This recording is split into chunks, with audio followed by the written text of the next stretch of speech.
আসসালামু আলাইকুম এভরিওয়ান, আশা করি সবাই ভালো আছেন। মোবাইলের অ্যাড নিয়ে সমস্যায় ভুগছেন। আপনি যখন কোনো অ্যাপের ইউজ করতে চাইতেছেন তখন আপনার মোবাইলে অ্যাড চলে আসতেছে, বা আপনি যখন কোনো ওয়েবসাইটে ঢুকতে চাইতেছেন তখন আপনার মোবাইলে অ্যাড চলে আসতেছে, বা আপনি মোবাইল অন করলে আপনার মোবাইল স্ক্রিনে অ্যাড চলে আসতেছে। তো এভাবে বারবার অ্যাড আসার কারণে আপনি বিরক্ত হয়ে যাচ্ছেন, আপনার মোবাইল স্ক্রিনে আসা অ্যাডগুলোকে বন্ধ করতে পারতেছেন না। ইউটিউবে অনেক ভিডিও দেখেছেন বাট কাজ হয়নি। তো আজকের ভিডিওটা দেখুন, আর ভিডিও দেখা লাগবে না, আপনি আপনার মোবাইল স্ক্রিনে আসা অ্যাডগুলোকে খুব সহজেই বন্ধ করতে পারবেন। মোবাইল স্ক্রিনে আসা অ্যাডগুলোকে সাধারণত দুইভাবে বন্ধ করা যায়।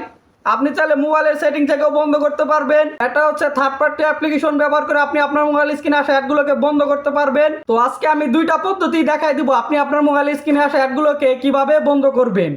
তো আর কথা না বাড়িয়ে মূল ভিডিওতে চলে যাব। মূল ভিডিওতে যাওয়ার আগে যে কথাগুলো না বললেই নয়, এরকম অনেক গুরুত্বপূর্ণ ভিডিও আমার ইউটিউব চ্যানেলে আসবে বা ফেসবুক পেজে আসবে। তাই ভিডিওগুলোকে যদি মিস করতে না চান তাহলে অবশ্যই ইউটিউব চ্যানেল থেকে দেখে থাকলে চ্যানেলটা সাবস্ক্রাইব করে দিয়ে চ্যানেলের সাথেই থাকবেন। আর ফেসবুক পেজ থেকে দেখে থাকলে অবশ্যই পেজটাকে ফলো করে দিবেন। তো আর কথা না বাড়ি এখন চলেন আপনাদেরকে প্র্যাকটিক্যালি দেখাই কিভাবে মোবাইল স্ক্রিনে আসা অ্যাডগুলোকে আপনারা বন্ধ করবেন। মূল কাজের শুরুতে চলে আসলাম মোবাইল স্ক্রিনে। মোবাইল স্ক্রিন থেকে আমরা চলে যাব গুগল ক্রোম ব্রাউজারে। গুগল ক্রোম ব্রাউজারটা কিন্তু আমাদের সবার মোবাইলে রয়েছে। এই গুগল ক্রোম ব্রাউজারে একটা ক্লিক করবেন। ক্লিক করার পর এরকম একটা ইন্টারফেস চলে আসবে। এখন উপরে ডান পাশে দেখুন থ্রি ডট লাইন রয়েছে, এই থ্রি ডট লাইনে একটা ক্লিক করবেন। তারপর এরকম ইন্টারফেস আসবে। এখানে সেটিং বলে একটা অপশন রয়েছে, এই সেটিং অপশনে একটা ক্লিক করবেন। এরপর এখান থেকে স্ক্রল করে একটু নিচের দিকে চলে আসবেন।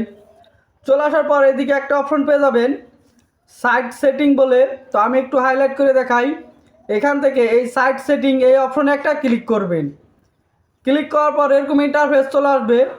এখান থেকে স্ক্রল করে নিচের দিকে চলে আসবেন। চলে আসার পর এখানে একটা অপশন পেয়ে যাবেন থার্ড পার্টি কুকিজ বলে, অথবা কারো কারো ক্ষেত্রে খালি কুকিজ লেখা থাকতে পারে একই। এই অপশনটার উপর একটা ক্লিক করবেন। এখানে বাই ডিফল্ট অবস্থায় 2 নম্বর অপশনটা সিলেক্ট করা রয়েছে। তো এখান থেকে আমরা 3 নাম্বার যে অপশনটা রয়েছে ব্লক থার্ড পার্টি কুকিজ, এই যে এই অপশনটা সিলেক্ট করে দিব। এই অপশনটা সিলেক্ট করে দিলে কি হবে, আমরা যখন কোনো ওয়েব ব্রাউজারে কোনো কিছু সার্চ করি বা কোনো কিছু ভিডিও অডিও যাই কোনো কিছু ব্রাউজিং করি না কেন, সেই ওয়েবসাইটে কিন্তু আমাদের তথ্য থেকে যায়। আমরা কি কি সার্চ করেছিলাম, কি কি দেখেছিলাম বা কোথা থেকে দেখেছিলাম, সেই তথ্যের উপর ভিত্তি করে অ্যাড সংস্থা কিন্তু আমাদের মোবাইলে বিজ্ঞাপন শো করায় বা অ্যাড শো করায়। তাই আপনি যদি এখান থেকে ব্লক থার্ড পার্টি কুকিজ এই 3 নাম্বার এই অপশনটা সিলেক্ট করে দেন তাহলে কিন্তু সেই সমস্ত অ্যাডগুলো আপনার মোবাইলে আর আসবে না। আশা করি বোঝাতে পেরেছি। এখন উপর থেকে বাম পাশে আরও ডটে ক্লিক করে মিনিমাইজ করে বেরিয়ে চলে আসি। এরপর এখানে একটু স্ক্রল করে নিচের দিকে চলে আসবেন। চলে আসার পর এখানে আরেকটা অপশন পেয়ে যাবেন ইন্টারসিভ অ্যাড। এখানে কারো কারো ক্ষেত্রে শুধু অ্যাড লেখা থাকতে পারে একই, এই অপশনটার উপরে ক্লিক করবেন। এই ইন্টারসিভ অ্যাড এই অপশনে ক্লিক করার পর এরকম ইন্টারফেস চলে আসবে। এখান থেকে ইন্টারসিভ অ্যাডের এই অপশনটা দেখুন অ্যালাউ করা রয়েছে, এই অপশনটা ক্লিক করে বন্ধ করে দিব। এখন বন্ধ করে দিলে কিন্তু গুগল আমাদেরকে মিসলিডিং বা উল্টোপাল্টা কোনো অ্যাড আমাদের মোবাইলে আর শো করাবে না। তো উপর থেকে বাম পাশে আরও বাটনে মিনিমাইজ করে ক্লিক করে বেরিয়ে চলে আসি। তারপর এখানে আপনারা আরেকটা অপশন পেয়ে যাবেন পপ আপ অ্যান্ড রিডিরেক্টস। এখান থেকে এই পপ আপ অ্যান্ড রিডিরেক্টস এই অপশনটার উপর ক্লিক করবেন। ক্লিক করার পর এরকম ইন্টারফেস চলে আসবে।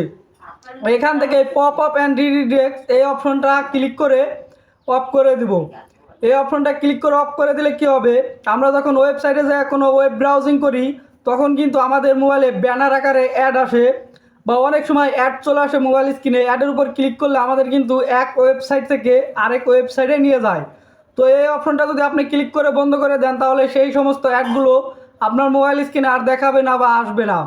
তো উপর থেকে বাম পাশে আরও ডট, এখান থেকে ক্লিক করে বেরিয়ে চলে আসুন। এই ছিল মোবাইলের সেটিং। মোবাইলে এই 3টা সেটিং করলে আপনার মোবাইল স্ক্রিনে আর কখনোই অ্যাড আসবে না। তো এখন দেখায় আপনারা কিভাবে থার্ড পার্টি অ্যাপ্লিকেশন বা কোনো অ্যাপ্লিকেশন ব্যবহার করে মোবাইলে আসা অ্যাডগুলোকে বন্ধ করবেন। তো এর জন্য মোবাইল থেকে শুরুতে চলে যাবেন মোবাইলের প্লে স্টোরিতে। তো এখান থেকে আমি আমার প্লে স্টোরিতে একটা ক্লিক করি। ক্লিক করার পর এরকম ইন্টারফেস চলে আসবে আপনাদের মাঝে। এখান থেকে এই সার্চ অপশনে একটা ক্লিক করবেন। ক্লিক করে এখানে লিখবেন ব্লকাডা, BLOCADA, ব্লকাডা লিখে সার্চ করবেন। সার্চ করার পর অনেকগুলো অ্যাপ্লিকেশন আপনাদের মাঝে চলে আসবে। এখান থেকে এই যে হাইলাইট করে দেখাইতেছি, এই যে অ্যাপ্লিকেশনের লোগোটা ভালো করে দেখুন, এই লোগোর উপরে একটা ক্লিক করবেন অ্যাপ্লিকেশনের উপরে। এরপর এরকম ইন্টারফেস চলে আসবে। এইখানে দেখুন ইনস্টল লেখা রয়েছে, ইনস্টল লেখা অপশনে ক্লিক করবেন। ক্লিক করলে এই অ্যাপটা আপনাদের মোবাইলে ইনস্টল হয়ে যাবে। তো ইনস্টল হওয়ার পরে এরকম ইন্টারফেস চলে আসবে। এখন এই পাশেই দেখুন ওপেন বাটন চলে এসেছে, এখান থেকে এই ওপেন বাটনে ক্লিক করে অ্যাপটাকে ওপেন করবেন। ওপেন করার পরে এরকম একটা ইন্টারফেস চলে আসবে। নিচের দিকে দেখুন এই যে সেটিংয়ের আইকনের পাশে টেবিল আইকন রয়েছে, হাইলাইট করে দেখাই দিচ্ছি, এই টেবিল আইকনে ক্লিক করবেন। এরপর এখানে একটা অপশন পেয়ে যাবেন গুড বাই অ্যাডস বলে, এই যে এই অপশনটা ক্লিক করে অ্যালাউ করে দিবেন। তো আমি অ্যালাউ করে দিলাম। অ্যালাউ করে দেওয়ার পরে যে গুড বাই অ্যাডসের যে লোগোটা রয়েছে বা লেখাটা রয়েছে, এই লোগোর উপরে একটা ক্লিক করব। ক্লিক করার পরে এরকম ইন্টারফেস চলে আসবে। এখান থেকে দেখুন এই যে স্ট্যান্ডার্ড, আপনি যদি এখান থেকে স্ট্যান্ডার্ড এই অপশনে ক্লিক করে টিক চিহ্ন এভাবে তুলে দেন, তাহলে স্ট্যান্ডার্ড অপশনে যখন আপনি থাকবেন সেই অপশনে থাকাকালীন সময় আপনার মোবাইলে আর কোনো অ্যাড আসবে না। তারপর রয়েছে স্যামসাং, এভাবে আপনি এই যে শাওমি, এখান থেকে সব করা চাইলে আপনি ক্লিক করে অ্যালাউ করে দিতে পারবেন। আপনি এখান থেকে যে কয়টা অপশন অ্যালাউ করে দিবেন সেই কয়টা অপশনে থাকাকালীন সময় আপনার মোবাইলে আর কোনো অ্যাড আসবে না। তো আমি এখান থেকে ইউটিউবটাও এখন অ্যালাউ করে দিলাম।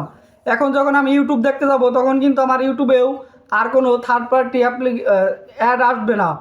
তো আপনি এখান থেকে চাইলে সবগুলো অ্যালাউ করে দিতে পারেন, এবং অ্যালাউ করে দেওয়ার পরে আপনার মোবাইলে কিন্তু আর অ্যাড আসবে না। এই ছিল আপনি থার্ড পার্টি অ্যাপ্লিকেশন ব্যবহার করে আপনার মোবাইলে আসা অ্যাডগুলোকে এইভাবে বন্ধ করতে পারেন। তো ভিডিওটা বুঝতে কোথাও অসুবিধা হলে অবশ্যই কমেন্ট করে জানাই দিবেন, আপনাদের প্রতিটা কমেন্টই আমি পড়ি এবং রিপ্লাই দেওয়ার চেষ্টা করে থাকি। এছাড়াও কিছু কিছু জায়গার অ্যাড আসা বন্ধ হবে না, যেমন ইউটিউবে আপনি যখন কোনো ভিডিওর উপরে ক্লিক করে ভিডিও দেখতে যাবেন তখন কিন্তু সেই ভিডিওতে একটা অ্যাড আসবে, যদি সেই ভিডিওতে মনিটাইজেশন থাকে। এগুলো আপনি বন্ধ করতে পারবেন না, এগুলো আপনি তখনই বন্ধ করতে পারবেন যখন আপনি ইউটিউবের পেইড ভার্সন ব্যবহার করবেন, তাহলে আপনি বন্ধ করতে পারবেন। তাছাড়া বাকি যে অ্যাডগুলো ছিল মোবাইল স্ক্রিনে আসা বা এমনি বা বিভিন্ন কোনো অ্যাড আসতো, সেই অ্যাড আসা কিন্তু বন্ধ হয়ে যাবে। তো আজকের মতো এই ভিডিওটা এখানেই শেষ করছি। দেখা হচ্ছে নেক্সট কোনো গুরুত্বপূর্ণ ভিডিও নিয়ে, ততক্ষণ চ্যানেলের সাথেই থাকবেন। আর ভিডিওটা ভালো লাগলে অবশ্যই একটা লাইক করে দিবেন।